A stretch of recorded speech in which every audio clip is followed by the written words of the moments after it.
Hi, folks. Welcome to Crisco's Corner. Hi, folks. Welcome back. And those of you that are new, welcome. From PJ Media, Tucker Carlson. Here he is again. He makes chilling prediction about 2024, and it is chilling.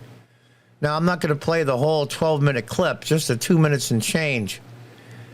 It's concerning Joe Biden. Is he going to make a re-election bid? He says he is. But everybody with two brain cells touching, with any common sense at all, that knows what happens to people as they get older, have any personal experience with parents, grandparents, friends, neighbors, etc., knows how the brain just starts to shut down over time, and it accelerates quickly. And that's where Joe Biden is. But the Democrats are in a box. They cannot have Joe Biden quit because of health reasons, whatever made-up reason, because Kamala Harris will become president of the United States. And I'm going to show this clip here. Tucker makes that perfectly clear, and who he thinks is the heir apparent. And I happen to agree with him. But before we show that clip, I'm going to leave you with a trivia question to think about while you're watching the 2-minute clip, which I suggest that you do, and follow Tucker Carlson on Twitter.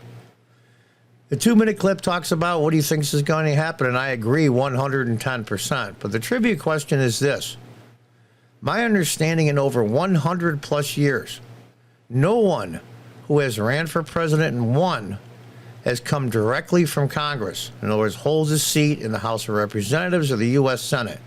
Now, they might have been former congressmen, they might have been former senators, but nobody that directly holds a seat that ran for president has won in over 100 years. The American people have made that clear, except for two. Two have come directly from Congress, either be the U.S. Senate or the House of Representatives, and won a presidential election. So let's watch Tucker's clip, and I'll give you the answer to the trivia question. Joe Biden no longer does. In a year or two, he will be gone completely, and there will be no hiding it. At that point, the Democratic Party will face a secession problem. If Joe Biden is reelected next year, and then forced to leave office during his term due to disability or death, that means Kamala Harris will become president of the United States. And nobody wants that, not even her husband. In real life, nobody likes Kamala Harris. That's not an attack on her. In fact, it's possible to feel pity for someone who's so universally reviled. It is instead an observation of unchanging physical reality like gravity or photosynthesis. Nobody wants Kamala Harris to be president. No one will benefit if she becomes president. So logic suggests there's going to be a change. It's going to have to be somebody else. And whoever that person is going to have to enter the race soon, before the election, after Biden drops out. Who could that person be? We don't know, obviously. This is all just guessing. But we do know whoever that is will have to have two essential criteria. He'll have to be as shallow, ruthless, and transactional as Joe Biden is, and he'll need to have flattery skills that are so polished and advanced they'd be considered superior even in the Saudi royal court. And there's only one man in modern America who fits that description. Gavin Newsom, the governor of California, and perhaps not coincidentally, Joe Biden's new closest friend. Okay, what the I am here, Mr. President, Newsom told Biden at an event that you did together last week. I am here as a proud American, as a proud Californian, mesmerized by not just your faith and your devotion to this country and the world we're trying to build, but by your results, by your action, by your passion, by your capacity to deliver. Are you stupid or something? I am mesmerized by you, Joe Biden. Imagine saying that as a compliment. You couldn't do it. Few human beings could do it. But Gavin Newsom had no problem at all. Those words rolled right off his forked tongue. He never stopped smiling. So if you're looking for the leader of the coup, there he is right there.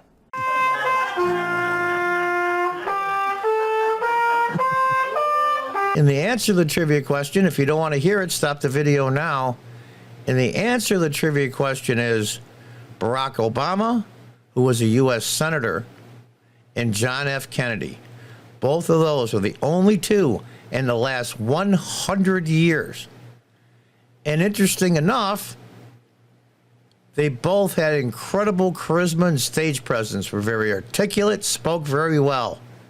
That's a big deal. That's one of the few things Trump's getting better at, but his oratory skills compared to, say, a JFK or Barack Obama is lacking, and I'm a big Trump supporter. Let's read on the article here. In his latest episode of Tucker on Twitter, former Fox host Tucker Carlson made a rather bold prediction. I don't think it's that bold at all. I think it's just common sense. Of course, Carlson pointed out that a recently released WhatsApp message from Hunter Biden to his Chinese business partner proved that Joe Biden was involved and at the very least knew about Hunter Biden's peddling schemes.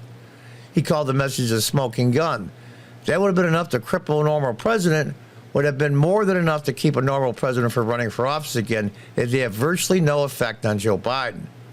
Why? Because the mainstream media relentlessly defends him from his scandals. That's true. Remember they went on for a week about Trump because he got 2 scoops of ice cream at a state dinner, everybody got 1? Think about that for a minute. If there's anything the COVID-19 pandemic and the war in Ukraine has proven, it's that Joe Biden is a pro-war authoritarian. Emergencies like pandemics and war allow those in power to behave like dictators in the name of democracy, and that's in quotations, of course. We are in a republic, thank God. And Joe Biden is no different, so our institutions do anything to keep him in power, i.e., they keep in power. Let's tell the truth here. Joe Biden is not really, we'll call the ipso facto president. He's a placeholder at best. The people who control Joe Biden, Susan Rice and the rest, know they can continue to run our government, writing the press releases, formulating the policies, and they can do it effectively forever as long as Joe Biden gets dressed in the morning. And, of course, that's their strong preference. The problem is Biden's failing mental health. His cognitive decline was easier to keep hidden during the pandemic. Now it's impossible. In a year or two, it would be completely gone. There will be no hiding it. At that point, which is now, the Democrat Party will face a secession problem. I call the Democrats, they pulled out all the stops. Did all the things during COVID and the election of 2020, which you can't get into because this is YouTube. And they did everything they could to defeat Donald Trump. Okay, they're the dog that chases the car. And when they catch the car, what do you do then? Kamala Harris will become president of the United States, and nobody wants that, not even her husband, which we mentioned. And they go on some more quotes, which you already heard in the video. But he has a theory. The theory is the individual that will step in the spot who's shallow, ruthless, and transactional, as you see in the video, is Gavin Newsom. There's been a lot to support this theory, and we've been previously reported Newsom was clearly eyeing the White House, but went wrong against Joe Biden. Has been establishing what appears to be a national network that can easily be converted into a presidential campaign. If you're looking for the leader of the coup, there he is. I dare say he's right, and I agree with this writer, and I agree with Tucker Carlson. Now, my personal opinion, remember you heard it here first, good thing about when you make predictions, nobody cares about when you're wrong, and they only remember when you're right.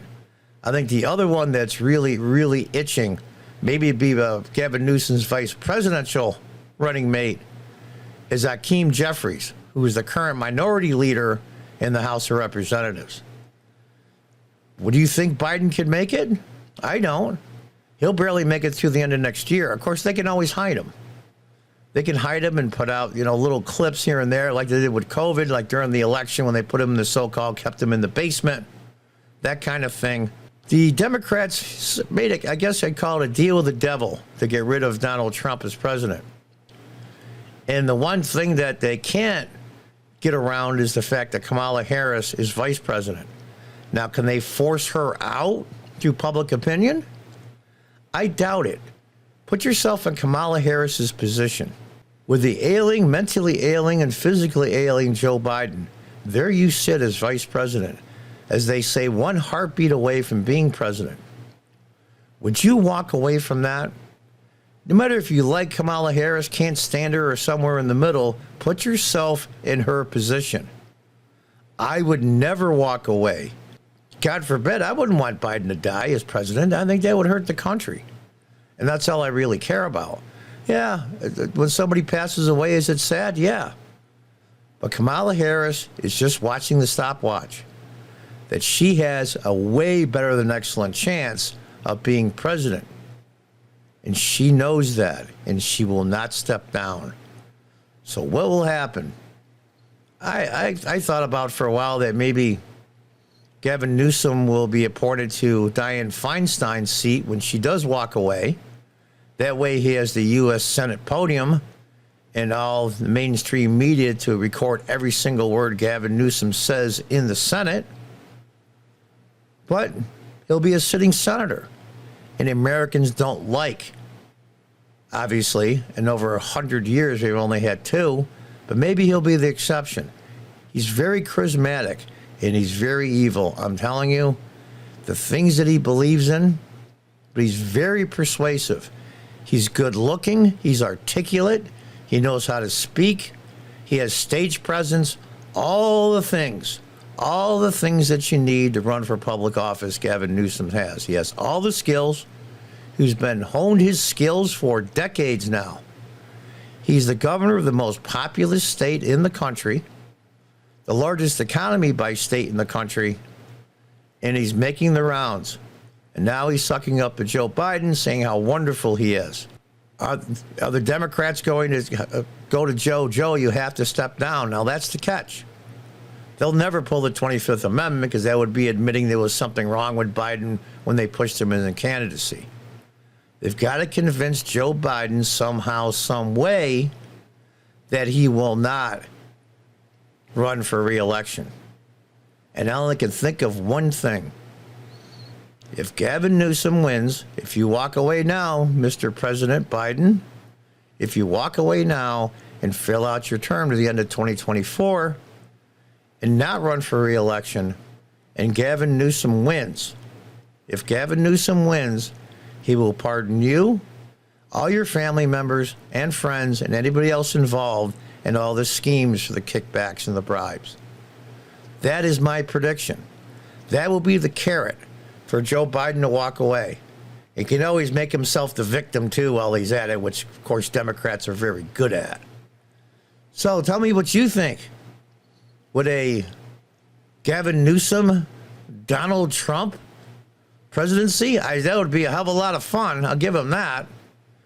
But how is the mainstream media going to handle it? And now that Twitter doesn't belong to the ultra-progressives, where they can hide everything and is run by Elon Musk, and almost everything's up for grabs on Twitter, and as YouTube slowly turns the screws, we're going to have to see what happens. Fox is taking a big hit. Mainstream media is taking a big hit. Channels on YouTube as well as their own websites. The War Room with Steve Bannon, Tim Pool. The list is endless. Dave Rubin. There's list after list of people now that are getting more views than mainstream media cable television. In fact, here locally, I live in upstate New York in Binghamton. My understanding is I saw on a news clip that a local newspaper here owned by Gannett is going to stop publishing physical newspapers and only have the news online. Things are slowly changing in media. We're going to have to see what happens. But I agree. The question is, how are the Democrats going to get Joe Biden not to run for re-election? At all costs, stop Kamala Harris from being president. What are your thoughts? And those of you, any of you get the trivia question? Be honest. Until next time, goodbye and good luck.